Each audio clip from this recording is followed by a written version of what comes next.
अनन्यः चिन्तयन्तो माम् ये पर्युपासते तेषां नित्य अभियुक्तानां योगक्षेमं वहाम्यहम्। निशंक हो, निर्भय हो, निर्भय हो मनामध्ये।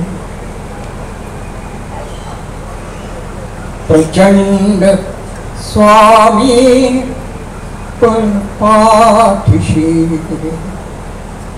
अतर्क अवधूत हे समकामी। अशक्य ही शक्य करतील स्वामी। जिथे स्वामी पाय तिथे न्यून काय। स्वय भक्त प्रारब्ध घडवी माय।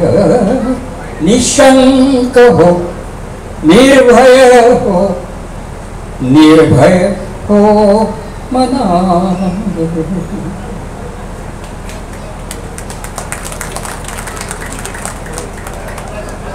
अशा एक महान योगी परमहंस स्वामी समर्थांच्या चिंतनासाठी आज मला वेळ मिळाला आहे। खरं तर 40 वर्ष मी चिंतन करत आहे, तरी अजून वाटतं काहीच जमलेलं नाही। स्वामींच्या वटवृक्षाची एक मुळी सुद्धा हाताला लागलेली नाही। काय अफाट! उगीच नाही त्यांना आपण ब्रह्मांड नायक म्हणतो।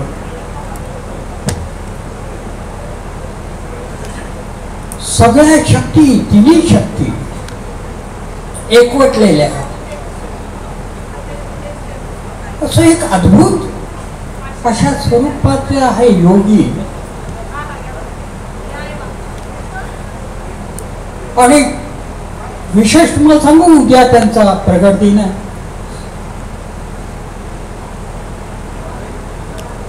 तीन संत असे आपले झालेले आहेत की जे उदरातून आले की नाही माहिती नाही, त्यांच्या जन्माबद्दल काही माहिती नाही कोणाला। त्यांचं जाणं माहितीच आहे, येणं माहितीच नाही। साईबाबा, गजानन महाराज आणि स्वामी समर्थ। आपण अनेक ठिकाणी हे पाहिलं असेल, 3-3 तोंडाचे मध्ये स्वामी समर्थेकडे साईबाबा, दत्तरूप। कारण दत्ताने सुद्धा योनीतून कुठे जन्म घेतला, सरळ आले ते पाण्यातच। देवत्वाचं ते शिशुत्वाचं रूप अनुसयाला पाहायला मिळालं। अनुसयाला आपोआप मातेचं पद मिळालं। तसं या तिघांचा हे लौकिक वैशिष्ट्य आहे, म्हणून यांची आपण कधी जयंती करत नाही। पण जयंती माहितीच नाही, प्रगट दिन करतो। कोण कुठेतरी कुणाला तरी दिसला आणि त्याची नोंद जिथे झाली, मंगळवेढ्याला कोणी दिसलं, हे स्वामी समर्थ। मग नाव कोणी ठेवलं?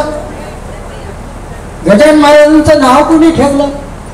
साईबाबांचं नाव कोणी ठेवलं? तर याच्या बाबतीत अनेक आख्यायिका सुद्धा आहेत आणि काही ठिकाणी प्रत्यक्ष पुरावे सुद्धा आहेत। मी जवळजवळ 20-25 कथा, कादंबऱ्या त्याच्यावरचं केलेलं संशोधन, स्वामींच्या विशिष्ट जीवनावरचं गेली 10 वर्ष अभ्यास केला। तेव्हा स्वामी कळले, स्वामींच्या चमत्काराकडे जाऊ नका। चमत्काराला नमस्कार करण्यापेक्षा नमस्कारातला चमत्कार बघा. तुम्ही नमस्कार करा, चमत्कार घडतो. बाकी चमत्कार खरेच आहे.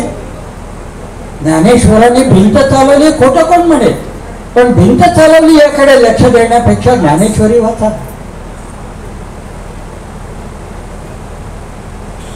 आमच्या स्वामी समर्थांच्या अशा किती कथा आहेत, त्या सांगत बसलो 7 दिवस लागतील. त्यातले काही अनुभव तर मी तिथे घेतले, ते सांगेन नक्की. विश्वास भेटणार नाही असे अनुभव, पुरावे आहेत त्याचे. मंत्र, जादू टोणा, नारळले अमासेला अमुक असली भानगड स्वामींच्या बाबतीत नव्हती. जे असेल ते रोखतो.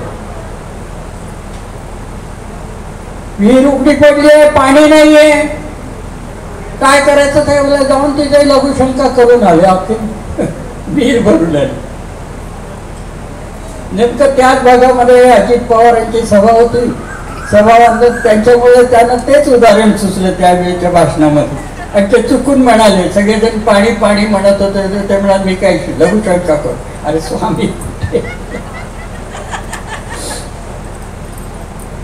पण ती सत्य घटना आहे. पण म्हणून प्रत्येक कोरड्या विहिरीमध्ये जाऊन ते उद्योग करून आलेत का? हे चमत्कार तुमची श्रद्धा वाढवण्यासाठी आहे. ते चमत्कार व्हावेत म्हणून नमस्कार केला तर हे खेळ परवडेल. पण तुमच्या नमस्काराचा, खरा चमत्काराचा परिणाम स्वामींच्या वरती होत असतो, लक्षात ठेवा. स्वामी व्याकुळ असतात.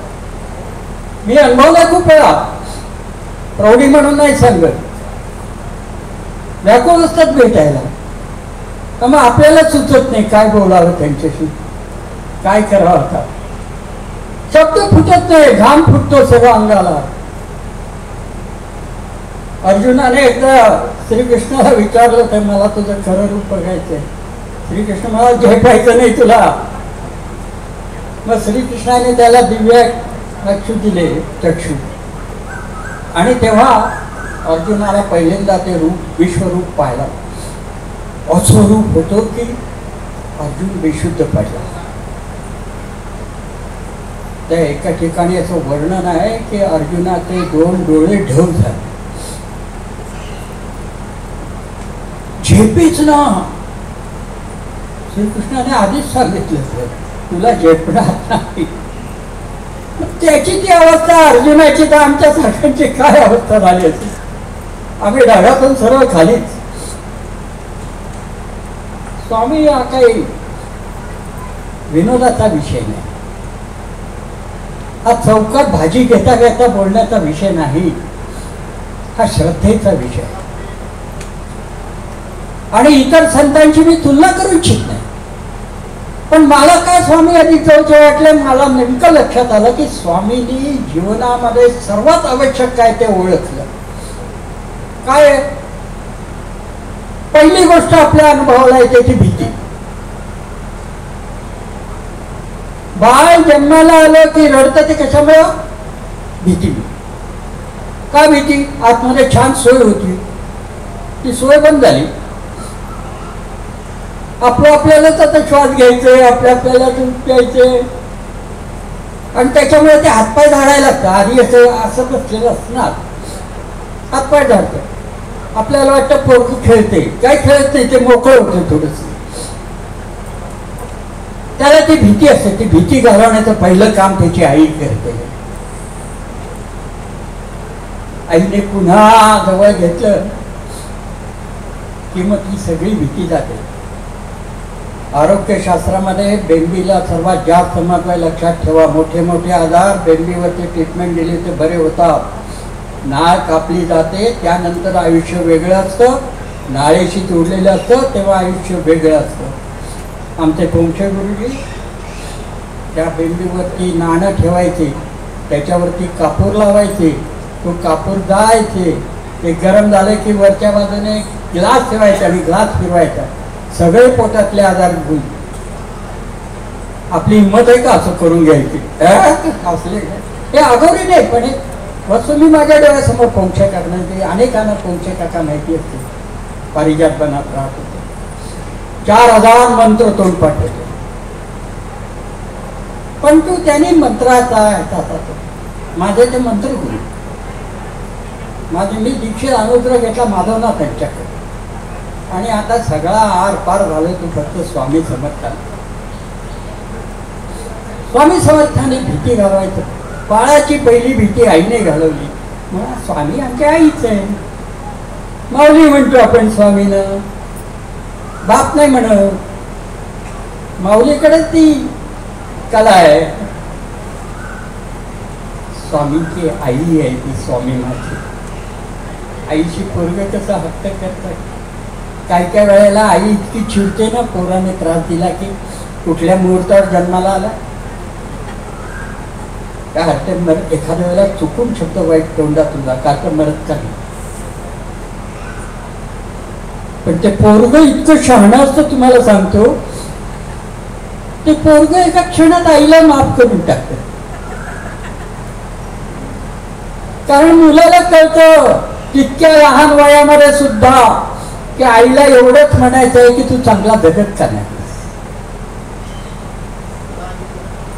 हा अर्थ जर त्या मुलाला कळतो तर आपल्याला का बरं कळत नाही. आपण का अर्थाचा अनर्थ करून घेतो. स्वामींच्याकडे यायचं म्हणजे एवढी मोठी यादी घेऊन येतो. वाण्याकडे जातात तसे हे हवं ते हवं ते हवं या मागा स्वामी सगळं देतील. यादी द्यायला हरकत नाही. पण यादीच्या पाठीमागे तुमची काय तपश्चर्या आहे. तुम्ही काय करणार आहात त्यासाठी. स्वामींना काय हवंय. तुमची दक्षिणा 11 नारळ काय हवंय स्वामीनं. भाव हवा. स्वामी भावात हे भेटलेलं. स्वामींच्या जीवनावर तर एक गोव्यातला एक मुलगा छोटा त्याने 4 ओळी झाले. आणि त्याच दिवशी आमच्या अभिषेकी बुवांचं शांतादुर्ग मंदिरामध्ये कार्यक्रम होता. तिथे त्या मुलगा म्हणजे मोठ्या 16-1 वर्षाचा बांदेकर त्याने जाऊन बुवांना चिठ्ठी दिली. सांगितलं मला गाणं सुचलंय तुम्ही म्हणाल का. ते मला असं कुठे ऐनवेळ म्हणताय ते का बघू. आणि त्याने ते गाणं दिलं आणि हजारावर झालं ते गाणं. विश्वाचा विश्राम रे स्वामी माझा राम रे. काय होळी लिहिलेत त्या मुलं ओव्यातला. आणि ते पहिल्यांदा गाताना बुवा सांगायचे मी माझ्या परिचय करतो ते सांगायचे जोशी बुवा ते गाणं म्हणताना मला कळेना मी रामाची स्तुती करू का स्वामींची स्तुती करू. स्वामींचं हे असं सर्वव्यापी रूप आहे.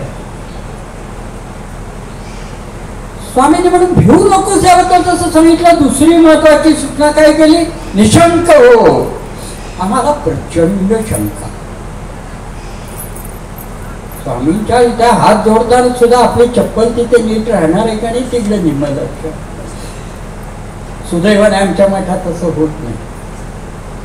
चपला जात नाही छिल्लक जातात. कारण काही जणांच्या डोक्यात असं काहीतरी आहे चपला इथे टाकून दिल्या म्हणजे घरचे अडचणी निघून जातात. पण बाकीचे लोक वसात आहेत त्या चपलेला कोणी हात लावत नाही. नाही म्हणते काहीतरी भानगड आहे. लक्ष कुठे स्वामींच्याकडे. तुमच्या मनात शंका आहे. अर्जुनाने अनेक प्रश्न श्रीकृष्णाला विचारले. एकही शंका अर्जुनाच्या मनात नव्हती. स्वतःच्या शक्तीबद्दल शंका होती बिलकुल नाही. श्रीकृष्णाबद्दल शंका होती बिलकुल नाही. कौरवांच्या ताकदीबद्दल शंका होती बिलकुल नाही. आपल्या 4 भावांच्या बद्दल शंका होती बिलकुल नाही. मग काय होतं. अर्जुनाच्या मनात जिज्ञासा होती. त्याला समजून घ्यायची इच्छा होती की मी काय युद्ध करू. काय मिळणार आहे मला युद्ध करू. माझ्याच नातेवाईकांना मला ठार करायचं इथे मला काय मिळेल. त्याचा प्रश्न होता. जिज्ञासा त्यांनी विचारून घेतला. आणि कोणाला विचारायचं. मधुसूदन सोडला. मी मधू आहे म्हणून सांगतो. आणि श्रीकृष्णाला विचार, कारण त्यावेळेला त्याने मधुसूदन असा उल्लेख केला.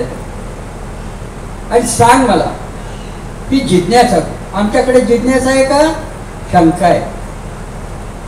प्रत्येक क्षणोक्षणी शंका. म्हणून स्वामींनी असं सांगितलंय, जीवन सुंदर करायचं असेल, आनंदित करायचं असेल, देखणं करायचं असेल तर सर्वात पहिल्यांदा मनातल्या शंका सोडा. जेवताना ताट समोर आलं तरी शंका. किती मी सांगत बसलो तर 7 दिवस किती शंका असाव्यात. प्रत्येक पावलं शंका. आणि या शंकेने आपलं सगळं जीवन व्यापून टाकलेलं आहे. मला मोकळपणाने श्वास सुद्धा घेता येत नाही शंका असेल तर. मला आठवतं माझा मुलगा इंडियन एक्सप्रेसमध्ये कामाला होता. फार जुनी गोष्ट आहे. रात्री त्याला पेजिंग वगैरे करून जाऊन यावं लागायचं. खूप उशीर व्हायचा. तिचा जीव खालीवर अजून नाही ना. मनात शंका, रस्ता घाणेरडा, खड्डे किती, काय होईल काय होईल. मी आपलं स्वामींचं नाव होईल येईल. मग तिला कोणीतरी एक आयडिया दिली. ती म्हणाली टेन्शन घालवायचं असेल ना तर कढीमध्ये पळी घालायची. पळी कढीमध्ये घातली किंवा सगळं सुखरूप. मग उलट व्हायचं. ती शांत आणि मी गडबडलेला अजून आला नाही. म्हणजे ही श्रद्धा किती काम करते बघा. श्रद्धेने तिच्या मनातली भीती घालवली आणि मी नुसताच वैचारिक विचार करत होतो. उशीर झाल्यानंतर माझ्याही मनामध्ये शंका होती. मग ती दूर व्हायला काय आवश्यक आहे? श्रद्धा आवश्यक आहे. म्हणून स्वामी काय सांगतात? निशंक हो, निर्भय हो. का? कारण तुला उत्तम जगायचं. आणि मग हे नुसतं सांगून बाजूला झालं काय? अरे स्वामींचं हेच तर वैशिष्ट्य आहे. निशंक हो, निर्भय हो म्हणाले. आणि पुढचं वाक्य काय म्हणाले? घेऊ नकोस, मी तुझ्या पाठीशी आहे. कुठल्या संताने? मी संतांची तुलना करत नाही. सगळ्यांनी उपदेश केले, पण मी पाठीशी आहे असं म्हणणारा एकमेव संत म्हणजे स्वामी समर्थ. पाठीशी आहे. हे हवं. लहान मुलं एकटं चालत असेल तर घाबरतं, पण आईचा पदर हातामध्ये असेल तर 2 कुत्री अंगावर आली तरी घाबरत नाही. आईचा पदर हा त्याला आधार. तसं स्वामींचं वाक्य, मी तुझ्या पाठीशी आहे, हे मला आईच्या पदरासारखा आधार. स्वामी आधार देतात. भिवू नकोस, मी पाठीशी आहे. पण भिवू नकोस पाठीशी आहे चोरासाठी आहे का? कुणासाठी आहे? दुर्दैवाने चोरच हे कबूल करतात की स्वामी माझ्या पाठीशी आहे. आणि आम्हालाच भीती असते, शंका असते, स्वामी करत आहेत की पाठीशी. भिवू नकोसचा अर्थ समजून. पाठीशी आहेत ते म्हणाले, मी बरोबर आहे नाही म्हणाले. चुकलात तर पाठीत घातलात. मी बऱ्याच वेळेला खाल्लेत फटके. पाठीत असे फटके मारतात ना, समजून येतो, हिंमत होत नाही. आणि मग ते वाक्यात होतं, कितींदा दिला बोल त्यानीचा हात, नको डगमगू स्वामी देतील साथ. अशा आठवा तुम्ही मागचं आयुष्य तुमचं. काय भयंकर प्रसंगाला तुम्ही सामोरं गेलेल्या, ज्या बोलू शकत नव्हता तुम्ही इतरांची कुणाची. अतिशय अनपेक्षित कोसळलं आभाळ, जमीन खचली, आकाश फाटलं. अशा अवस्थेमध्ये कुठली तरी एक शक्ती येऊन तुम्हाला उभी करते. तुम्हाला माहित नसते ही स्वामी आहे.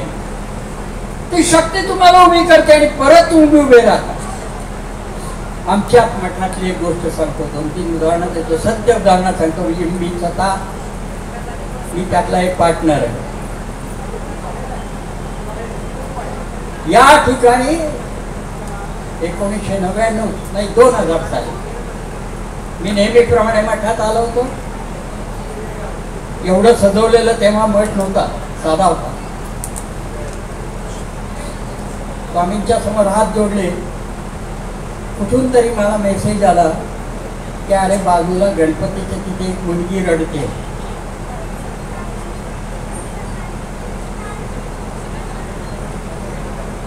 मी म्हटलं कोण मला सांगताय? समोर बघतो, इकडे बघतो, कोणीच नाही. सांगताय तर कोणीतरी. चटकन गेलो बाजूला, एक मुलगी रडत करत पाठवर येऊ या गणपतीच्या खाली वाटतो.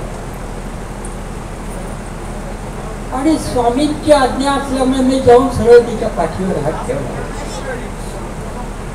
आता अनोखी मनुष्य पाठीवर हात ठेवला तर फटके खायची सुद्धा शक्यता आहे. कोणा मनुष्य ओळख ना दे, तसं झालं नाही. ती वळली, तिच्या डोळ्यातून घरघा. मला म्हणाली कोण तुम्ही? म्हटलं तू मीच जरा शांत हो जरा, मी तुला तीर्थ देतो, तीर्थ घे. ते म्हणाल माझ्या मार्गात येऊ नका. मी आता इथं चिठी ठेवते, फार वेळ नाही म्हणून सगळं वर्णन करत बसत नाही. मी इथे चिठी ठेवते आणि गाडी खाली जीव द्यायला पाहिजे. म्हटलं ते ना, मला काही प्रॉब्लेम नाही, पण 2 दिवस मला दे फक्त. 2 दिवस मला देशील? ती म्हणे काय होणार आहे 2 दिवसांनी? म्हटलं ते स्वामी आणि मी बघून घेऊ, 2 दिवस दे.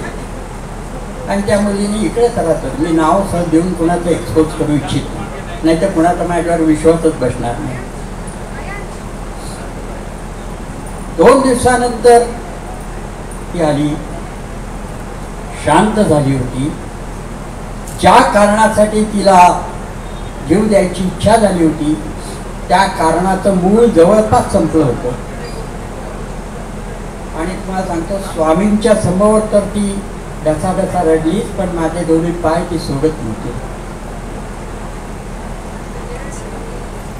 आणि विशेष म्हणजे त्याच मुलाशी तिचं लग्न झालं. नाशिकला तिच्या मुलाच्या मुंजीला मी जाऊन आलो. हे स्वामी करतात. मी फटका मनुष्य आहे, मी एक निमित्त आहे. अमृत ज्या कलशामध्ये येतं ना, त्या कलशाला अमृताची चव कळत नाही. ते अमृत दुसऱ्याला दिलं की त्याला त्याची चव कळते. कलशाने फक्त भाव काय असतं की माझ्यात अमृत आहे, माझ्यात अमृत. अशी उदाहरणं आहेत. एक जण तर इथे बसली आत्ता समोर, नाव नाही सांगत, घाबरू नको. सगळं असं संपून गेलेलं. रडत उभा राहिलो, विचारून घेतलं काय होतंय काय नाही. माझ्यावर प्रचंड श्रद्धा ठेवून तिने सगळं सांगितलं. बरोबर 21 दिवसानंतर स्वामींच्या ती सेवेत होतीच मुळे सगळं चित्र बदललं, आयुष्य झालं. आज ती म्हणते मला तुमचा फोटो द्या, मला आमच्या घरात लावा. म्हटलं अगं स्वामींचा लावायचा आहे. म्हटलं मग भूमिस्पर्शाचा लाव, हातातला मणीचा काढून टाक, त्यासाठी भूमिस्पर्शाचा लाव. घरात बदल. लहरी वेगळ्या असतात. प्रपंचामध्ये एक वेगळी असते मूर्ती आणि ध्यानासाठी वेगळी मूर्ती असते. हे सर्वांना कुणाला माहितीच नाही. जे 4थ्या लेवलचं अभ्यास करतात त्यानंच फक्त हे कळतं स्वामींचे सगळे प्रचंड किती स्वामीने चमत्कार तर खूप आहे. चिनी माणसांनी इथे हिमालयामध्ये टिंगल करायला सुरुवात केली स्वामींची. स्वामी अर्धनग्न अवस्थेमध्ये होते, एवढ्या थंडीत प्रचंड. आणि याने टिंगल करायला तर स्वामींनी चिनी भाषेमध्ये त्यांना सुनावलं. आणि याचा पुरावा डॉक्टर कोटनीस म्हणून ज्यांच्या नावावर चित्रपट आलेला होता, त्यांनी त्यावेळेच्या चीनच्या एका साहित्यामध्ये आलेला उतारा हा इथे प्रकाशित केला. त्या चिनी पर्यटकांच्या पैकी एक साहित्यिक होता. त्याने असं सांगितलं, ज्याला आम्ही एकदम बावळट आणि वेडा समजत होतो त्याने आमच्या भाषेतच आम्हाला सुनावलं. आणि मग त्यांनी तिथे स्वामींच्या नावाचा चीनमध्ये पहिला मठ हा चीनमध्ये झाला. चीनपर्यंत परिणाम झाला. कितीतरी होता. अचानक एका भक्ताला कृष्णराव त्यानं सांगितलं मला तुमच्याकडे ना, आपण आत्ताच्या भाषेत बोलू की मला नाश्त्याला यायचंय. तू नाही थोडंच म्हणणार. स्वामी म्हणतात मला नाश्त्याला यायचंय, आणि त्याच्या घरात इतकं दारिद्र्य, किंजवडेकर शास्त्री लिहितात की त्याच्या घरात इतकं दारिद्र्य की उंदीर सुद्धा घरात येत नव्हते, कारण खायला काहीच नव्हतं. तिथे येणार, पण ते असं नाही म्हणाले की नका येऊ माझ्या घरी दारिद्र्य. ते म्हणते ज्याची स्वामी म्हणताय तुम्ही येणार आहे त्याची स्वामीच काहीतरी व्यवस्था करा. घरी गेले, बायकोला सांगितलं असं. बायको म्हणे हो का, किती चांगला दिवस आहे, पण घरात काही नाही आहे. हो काय द्यायचं साई? तेव्हा मागच्या दाराने जा, कुठे दूध मिळते का बघ. 10 घरी फिरून आली, कुठेही दूध मिळालं. तोपर्यंत स्वामी आले, चोळप्पा बरोबर होता. मला आश्चर्य वाटेल, चोळप्पाला खूप ज्ञान होतं बरं का. चोळप्पाची साधना खूप होती. तिथे गेल्यानंतर चोळप्पाने आतून जाऊन सांगितलं काही प्रॉब्लेम आहे का आत्ताच्या भाषेत. स्वामीने बाहेरून ओरडून सांगितलं काय चाललंय, कोण म्हणतं दूध घरात नाही, इकडे या. मागच्या बाजूला भाकड गाय बांधलेली होती. कित्येक वर्षापासून ती काही देत नव्हती. स्वामी म्हणाले आणा तिला. त्या गाईला आणतात. त्यातलं एक अक्षरही खोटं नाही. त्या गाईला आणलं. स्वामींनी काहीतरी म्हटलं आणि गाईच्या सणाला हात लावला. झालं दूध. आणि ते ताजं नीरस दूध स्वामी प्याले. आणि जाताना आता आपलं कडं असतं तशी एक दोरी तिथे ठेवून गेली. आणि स्वामी गेले तेव्हा कळलं की त्या दोरीची सोन्याची चेन तयार झालेली. पण आश्चर्य याचं की कृष्ण भक्त ते जे होते कृष्णराव, त्यांनी स्वामींना जाऊन काय सांगितलं माहितीये, चेन मला नको, मला फक्त तुमचे चरण हवे. याला म्हणतात भक्ती. तर मला चेन आज नाही उद्या मला ती विकावीच लागणार आहे, तुमचे चरण मला. तुकारामाला तरी काय होते म्हणतात, याची दान दे का देवा तुझा विसर न व्हावा. मला काय नको, नाशवंत वस्तू कुठल्याही मला नको. आम्ही म्हणणारच तर स्वामीने एकदा तरी, मला काही नको, मला फक्त तुम्ही हवे. म्हणू शकाल, ठरवलं तर म्हणू शकाल. एकदा ठरवा. मी माझ्या पुस्तकात वारंवार उल्लेख केलेला आहे, जे घडतं ते स्वामींच्या इच्छेने, जे बिघडतं तेही स्वामींच्या इच्छेने. एकदा आमची बस चुकली, तर माझ्या बरोबरचे की अरे ती बस चुकली, आता 25 मग ते लेट मार्क होणार, सगळं होणार. दुसऱ्या बसने जायची वेळ आली आणि नंतर कळलं की त्या बसला कासारवाडीला मोठा अपघात झाला आणि जिथे आम्ही भेटणार होतो ते 4 जागीच गेले. मग मला सांगा, ही बस चुकली आहे फायद्याचं का नुकसानीचं? जे घडतं ते कोण घडवतं, बिघडतं कोण बिघडतं? कशाला आपण डोक्याला ताप करून घ्यायचं? दोन्ही गोष्टी स्वामी करतात. चांगलं झालं स्वामींच्या इच्छेने, दुःखकारक काहीतरी झालं स्वामींच्या इच्छेने. परवा आमच्या कुलकर्णी साहेबांचा मोठा अपघात, 2 पायांचं नुकसान, कशी गुडघा. घरात सगळेच, वहिनी काय मुलगा काय सगळे हादरले, हादरून गेले. ते पुढे काय घालणार कल्पना नाही. मी गेलो, मी त्यांना म्हटलं तुम्हाला कल्पना आहे का स्वामीने तुम्हाला वाचवलंय? तर कसं? तेव्हा तुमच्या पाठोपाठ ते वैद्य होते झाले तिथे, ते पाठोपाठ वैद्य येत होते. त्यांनी पाहिली मागून एक PCMT येत होती आणि हे पडलेल्या अवस्थेत मोटरसायकल पायावर, तो दुसराही तिथे. PCMTला ब्रेक लागला असता त्या वळणावर, काय झालं असतं न सांगितलेलं. पण म्हणजे स्वामीने एवढं मोठं संकट पायावर निभावलं ना. अरे तुम्हाला आश्चर्य वाटेल, कुलकर्णींच्या मिसेस क्षणभर का होईना त्यांच्या चेहऱ्यावरती थोडस बरं, मला तेवढंच हवं होतं. त्यांचा रडका चेहरा पाहत नव्हता. क्षणभर त्यानं बरं वाटलं, देवदत्तला बरं वाटलं आणि ते बरं झाले की आता आले आरती पण म्हटली ते. स्वामी चमत्कार कितीतरी छान चमत्कार. काल मी पाळण्याच्या वेळेला सुद्धा सांगितलं, ती मुलगी बाई पायात फाटकी स्लीपर, त्याला सेफ्टी पिन लावलेली, भर उन्हाची आली आहे आणि तिला म्हणायचं होतं की मला इथे काहीतरी द्यायचं. एवढ्याच्या पुरचुंडीमध्ये तांदूळ आणले तो उद्याच्या प्रसादासाठी.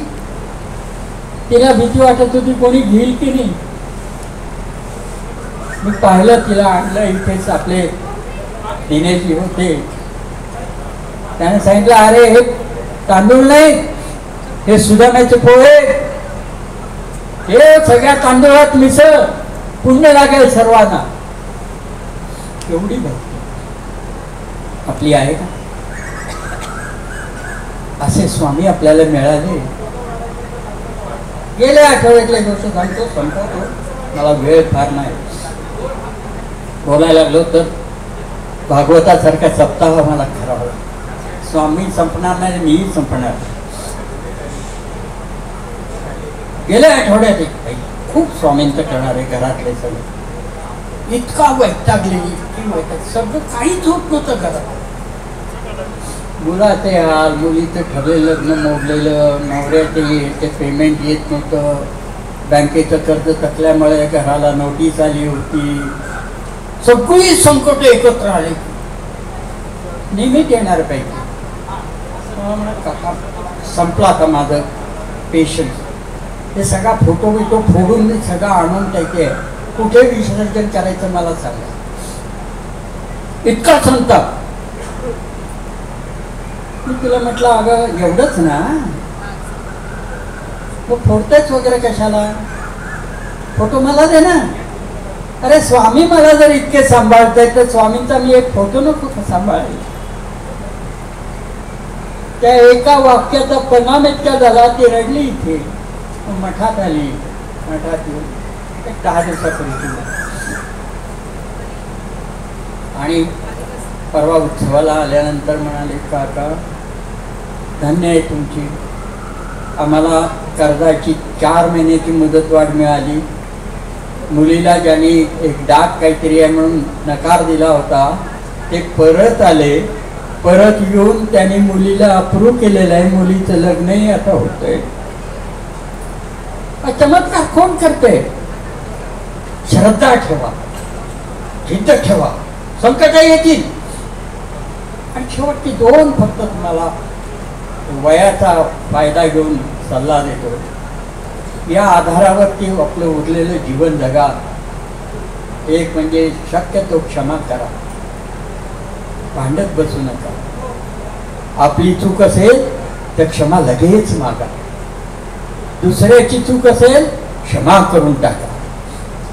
तो शिव्या देणारी गोंधळ आणि तुम्ही रात्रभर चिंता आहात. बोलला बघतेच मी पुढच्या टेपेला आले. त्रास कुणाला? आपल्याला ना. ते घोरत पडले तिकडे. तुम्ही बसले तिथे विचार करत, ती अशी बोलली, तो असा बोलला, सासू अशी म्हणाली. सोडून द्या ना, क्षमा करा. आणि दुसरा स्वीकार, ऍक्सेप्ट. जे आहे ते ऍक्सेप्ट करा. अपेक्षा असाव्यात. अपेक्षेनेच प्रगती होती. पण अपेक्षेच्या मागे इतकं तुमचं मन लावू नका की अपेक्षा भंग झाला तर सरळ गाठायची वेळ यावी. असं नका. अपेक्षा आवश्यक आहे तेवढ्या करा. तरुण तरुणींनी तर आपलं करिअर करण्यासाठी भरपूर अपेक्षा. रात्रीचे स्वप्न पाहू नका, दिवसाची स्वप्न पाहू. मला काय करायचं ते का कागदावर द्या. स्वामी काय लिहायचं ते सांगतील. तो पेपर स्वामी तपासतील, त्याच्यात दुरुस्त्या स्वामी सांगतील. मी पदरचं नाही सांगत आहे. शेकडो मुलं मी दाखवेन की ज्यांना सल्ला दिल्यानंतर ती मुलं करिअरिस्ट झाली. त्यातले 9 जण तर फॉरेनला गेले. स्वामी घडून आणतात. ते तुमची श्रद्धा पाहिजे हो. एकमेकांत श्रद्धाच नाही. दोघी भेटतात, एक गेली की दुसरी आली की तिच्याबद्दल, जी गेले तिच्याबद्दल चालू असतं त्यांचं. श्रद्धा नका बोलू गीतीकडे, काय उपयोग होतो. आपलं आयुष्य कुठे. सकाळी माझ्यासारख्या 84 वर्ष माणसाला वाटतं रोजचा दिवस मला बोनस होतो. वळकटी मारून तयार आहे, हाक मारले की चालू परत. दुर्दैवाने स्वामीने माझ्यापेक्षा लहान वयाची माणसं आधीच उचलून नाही. वाईट वाटतं काय केवळ जी 4 सर्वात दुःख सांगितलेले त्यामध्ये एक मोठं दुःख ज्ञानेश्वरांनी सांगितले. सर्वात मोठं दुःख पुत्र मरे बापा आधी. आपल्यापेक्षा कमी वयात कोणी गेलं तर काय यातना होता त्यामुळे बघतो. पण भोग आहे त्याचे जेवढे श्वास ठरले तेवढे जीवन येतं. आता काय मी पहिला घेतलेला नाल तोडल्यानंतरचा श्वास शेवटचा श्वास नसेल तर वेळ झालेले तो देह स्मशानात कशाला नेला असता. आहे ना तो देह, नाक डोळे सगळं तेच आहे, न्यायचं नाही ना. का घाई करता? जरा उशीर झाला की लोक अजून नाही नेलं का अजून. अरे ज्याची तुम्ही वर्ष वार बघता केव्हा येतोय केव्हा ते त्याला केव्हा काय करणार. दुर्दैव स्वीकारावं लागतं आपल्याला. कारण तो शव आहे तिथे, जीव नाही. मग आपण जीव लावावा म्हणतो ना. जीव लावता का घरात? एकत्र जेवता का? एकत्र गप्पा मारता का? हसता का? अरे मी अशी काही घरं बघितले 6-6 महिने हसलेच नाही. त्यांना वाटतं आपलं फिक्स डिपॉझिट मोडते. खरंच हसा ना. हा दुसऱ्याकडे बघून हसू नका, ती वाईट सवय. मोकळेपणा. आमच्या मंदिरात जाताना बरेचदा भिकारी बाहेर बसलेले असतात. अहो त्यांना मोकळा वेळ असतो तर एकमेकाला टाळ्या देतात आणि हसतात. हो पोटाची केवढी हालत असते. संध्याकाळी काय खायचं माहिती पण विनोद करतात असतात. आम्ही सगळं गडगंजे असून हसायला सांगितलं एवढंच. हा असं असलं पाहिजे, मोकळेपणा पाहिजे. उपाध्यायाने हे सांगितलं. उपाध्यायांचं बोलणं आपण पुन्हा पुन्हा विचारात घ्या. त्या माणसाला एक जीवनाचं तत्व तुम्हाला सांगितलं, जीवन कसं जगावं ते सांगितलं. माझी तीच ट्रेंड आहे, मला तोच उद्देश आहे. असंच आहे. पहिला श्वास आणि शेवटचा श्वास यामधलं सगळं आयुष्य स्वामींच्या चोपून टाका. स्वामी बघतील पुढे काय व्हायचं काय नाही ते. रोज उठून ते शेवटचं एक उदाहरण देतो आणि मला माहिती वेळ झाली आहे. एक उदाहरण देऊन फक्त संपवतो. मी अक्कलकोटला गेलो होतो. बरोबर माझी सून होती. दर्शन घ्यायला उशीर झाला. बाहेर बरेच भिकारी होते. असे हात पसरून मागत होते काहीतरी. माझ्या खिशात नाणी होती. इच्छा होती द्यायची पण नाही दिलं. मी सरळ आत गेलो. आत गेलो देवासमोर स्वामींच्या समोर हात पसरले. दुसऱ्या मिनिटात स्वामींनी मला सांगितलं, अरे बाहेरचा भिकारी आणि तू भिकारी काय करता तुमच्या. ते भीक निदान पोटासाठी मागतोय, तू कोणासाठी मागतोय? काय काय मागतोय? खरं मी मुद्दाम सांगतो मी काहीही मागितलं नाही. माझा स्वभावच. मी फक्त म्हटलं की माझ्या बरोबर हा स्वामी. वाईट मार्गाकडे चुकून मनात विचार आले तर मला सांभाळून घ्या. हा नाही तर सगळे दर्शनाला येतात. मी खांद्यावर हात ठेवतो, डोक्यावर हात ठेवतो. काही जणांना ते विचित्र वाटतं पण त्यामागे स्वामी भाव असतो. आशीर्वादाची आतून असलेला उमाळा असतो. तो समजून घेतात त्यांना ते कळतं. अन्यथा नाही का. तिथून मी बाहेर आलो. बाहेर एक 5 वर्षाची मुलगी. इकडे 3 जास्वंदीची फुलं, तिकडे 3 जास्वंदीची फुलं, मध्ये झेंडूचं एक फुल. मला म्हणाले हार घेऊन आले. म्हटलं अगं तू बघितलंस ना मी आतून आलोय. त्यावर त्या मुलीने मला दिलेलं उत्तर आजपर्यंत मी चक्रावून गेलो होतो त्या उत्तराने. त्या मुलीने मला असं सांगितलं की घ्या ना, मला शाळेत जायचंय, फी भरायची आहे, हे घ्या. त्याच्या पुढचं वाक्य काय म्हणाल म्हणे माहिती आहे की? ती म्हणाली की तुम्ही इथल्या स्वामीने दिलात, घरच्या स्वामीने हार घातलाय का? आमचं हे होतं असं. मी न चुकता मठात येतो. एखाद्या वेळेला घरच्या स्वामींच्या तसबिरीला नमस्कार करायचा पण राहून जातो. घरच्या देवाकडे दुर्लक्ष करायचं आणि इकडे दाखवायचं मी स्वामी भक्त आहे. मग घरात कशाला फोटो? माझ्या एका लेखामध्ये मी याचा उल्लेख केला. त्या मुलीने मला अंतर्मुख केलं. खरंच घराच्या देवाची पूजा नीट करा. घरात कुलदैवत असतं, त्याला नमस्कार केल्याशिवाय बाहेर पडू नका. अडचणीच्या काळामध्ये तिथे पडदा लावून ठेवा, म्हणजे तुमची छाया तिथे पडणार नाही. साधारणतः सगळ्यांची मंदिरं ही स्वयंपाकघरातच असतात. त्यामुळे त्याला काळजी घ्या. आणि घरच्या देवाला उपाशी ठेवून मठामध्ये 1001 रुपयाची पावती फाडणं हा काही शहाणपणा नाही. स्वामीनं सुद्धा ते आवडलं. घरच्या देवाकडे लक्ष द्या. माझ्या दत्ताची गाय या पुस्तकामध्ये मी याचा उल्लेख केलेला आहे की माझ्यासारखे कार्यकर्ते समाजातली सदाफुली फुलावी म्हणून घरच्या रातराणीकडे दुर्लक्ष करतात. माहितीच नाही घरात आपली रातराणी. समाजातली लहान लहान झोपडपट्टीतली माणसं मोठे व्हायचं दिवस रात्र आम्ही धावत. ती गेल्यानंतर कळलं म्हणजे रातराणी होती. स्वामींच्या बाबतीत असं होता का? सर्वस्व स्वामींना द्या, परंतु प्रपंचातलं भान ठेवा. आपापल्या जबाबदाऱ्या ठेवा. एकत्र बसा. चुकून जर तुम्ही काहीतरी करा, माझी नात आली असेल, माझं हरवलेली स्वप्न मी तिच्यामध्ये बघतो आणि ती कदाचित म्हणेल कसं व्हावं किंवा कसं होऊ नये ते यांच्यामध्ये बघावं. त्यामुळे माझी जबाबदारी तितकीच आहे की आपण कसं वागावं, कसं बोलावं, काय करावं. या सगळ्या गोष्टी मी काही खूप तयार करतो. काही एक शब्द सुद्धा त्यातला इथे घेतला नाही. मला इथे तुमच्या चेहऱ्यावरती मला कळतं काय बोलावं आणि तसंच मी काही थोडीशी उदाहरण देत गेलेलं आहे. आमच्या उत्सवाच्या पहिल्या वर्षी सगळं इथे संपलं. आम्हाला वाटलं तर 2000 लोक येतील, प्रत्यक्षात 8000 लोक आले. उरलेले 6000 आमचे कार्यकर्ते राजा इथं येऊन सांगत होते, काका इतक्या लोकांना प्रसाद कुठून द्यायचा? काहीच नव्हता प्रसाद. आणि 98 सालची गोष्ट सांगतोय मी.